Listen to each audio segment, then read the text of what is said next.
Hi friends, అందరు ఎలా ఉన్నారు? బాగున్నారో? ఎక్కడికి వచ్చామో చెప్పుకోండి, చూద్దాం. మేమిద్దరం నాగడానికి వచ్చాం ఫ్రెండ్స్. ఐస్ క్రీమ్ ఇట్లా నాగడానికి వచ్చాం ఫ్రెండ్స్. నువ్వు నాకుతారా?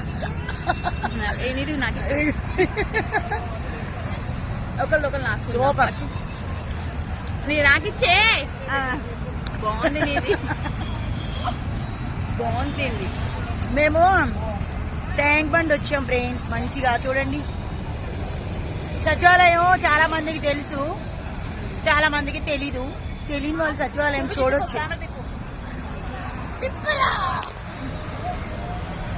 తిప్పాను రా. చూసారా ఫ్రెండ్స్ సచివాలయం ఎలా ఉంది? మేము ఎలా ఉన్నాం? ఇద్దరం చాలా బెస్టీస్ అనమాట. మా మీద చాలా మంది దిష్టి పెడుతున్నారు. వాళ్ళకి దిష్టి పెట్టిన వాళ్ళు ఇది ఐస్ క్రీమ్ తిరగదా ఫుల్లా దిష్టి పెట్టిన వాళ్ళకు